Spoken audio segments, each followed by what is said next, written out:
Good afternoon. My name is Chrissy. Like Emma said, I'm a graduate of the MBA program at the Weatherhead School of Management. So I've got ties here to Case Western Reserve, and now I work at Hyland Software, which is in Westlake, Ohio. We create, support, and sell a product called OnBase, if anybody has ever heard of that. And prior to Hyland, I worked at IBM. A career in technology is in demand and is certainly expected to be in the foreseeable future. And my personal experience has been really positive. So, however, to a certain extent, I fell into that career path, and that's another reason that I feel like it was a good fit to come here and talk with you guys today. I didn't study computer science, and I hadn't ever held a job that was in a technical role before I started working at IBM. And I didn't think that when IBM came to campus that I had fit in with what I thought of as somebody that they would be looking for. So I wanted to kind of pose a question to all of you to see what you think maybe of when you would picture somebody that, you know, IBM or Hyland Software or something like that would fit in to that type of role. So in your minds, does anybody maybe think of like a Bill Gates or Mark Zuckerberg or Steve Jobs come to mind for anybody? Maybe for other people, it could be like actors from television and movie shows like Silicon Valley, or I don't know if anybody knows these other ones, Office Space, or like really old school stuff like Tron or War Games or something like that. But anyway, none of those people look like me, right? And those people don't look necessarily like all of you do. So coincidentally, I attended an event yesterday that was held at Hyland Software. A company called Tech Elevator came, and they screened a documentary that was called Code, Debugging the Gender Gap.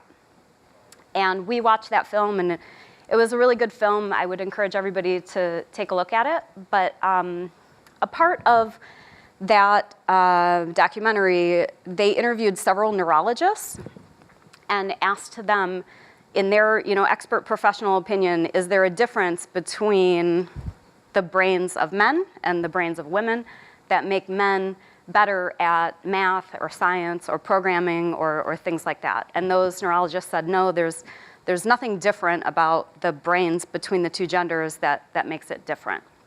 So, from there, I think we certainly could derive a conclusion that if there's no difference between the two, then within subsections of women or men or people in general, nobody would be better or worse or different in any way just because of that. So if men and women and all people's brains are technically working well at the same sorts of things, then why is it different? Why do women only make up 18% of computer science graduates when we earn 57% of all Bachelor of Science degrees? Why do African Americans and Hispanics earn only, let me check, make sure, 6% and 8% respectively of all computer science degrees? There seems to be some consensus that some of the challenges are around discouraging messages that are either implied or specifically mentioned to those types of people as they're pursuing this type of knowledge.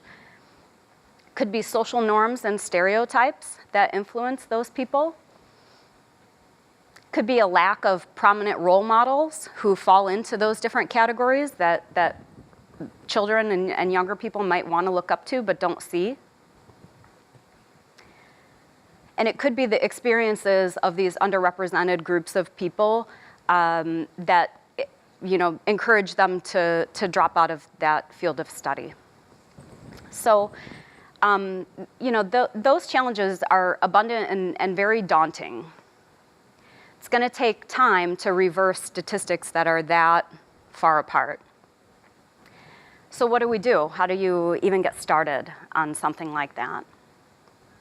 I think if you don't fit into the norm, then what I would say is don't be afraid or discouraged.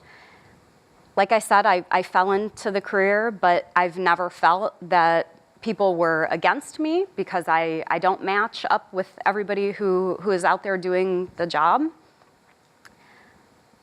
I think if you stay strong, even when it's hard, and then try to surround yourself at companies and with teams and with the support of people who are open-minded and encouraging.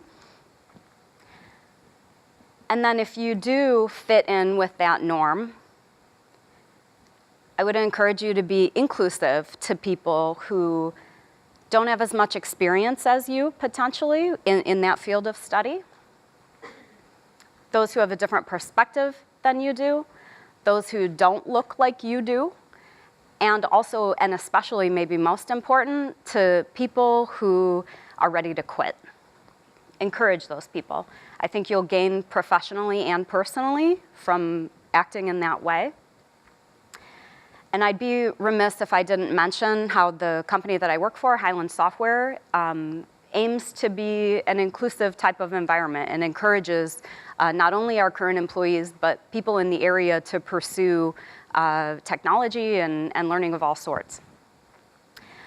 Hyland Software employs some of the nicest people that I've ever met and have worked with, and we exemplify one of our core values, which is our employees are our family.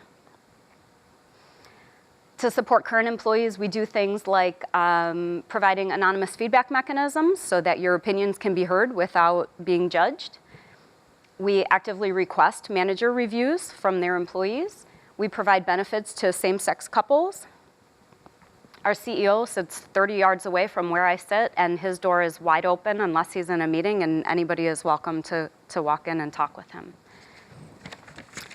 In addition, we do a lot of things out in the community to try to encourage people to study STEM and pursue things that they might not otherwise be exposed to. We do paid volunteer time off for employees and matching programs for donations that they do. We host hackathons, high school innovation challenges. We teach coding languages for almost 100 students through our high-tech club, and then another 78 in the summer during high-tech camps, summer camps. We do instruction throughout the year in after-school programs at the John Marshall School of IT in Cleveland. And we've partnered with Tri-C on a certificate program for our software so that people can learn how to do that. So thank you for the time. I'm proud to be here representing Hyland Software and as a graduate of the Weatherhead School. And I also want to congratulate all of you, especially the people competing for scholarships today, on the good work that you're doing right now and that I'm sure you're going to do in the future here in the Cleveland community. So thanks for having me.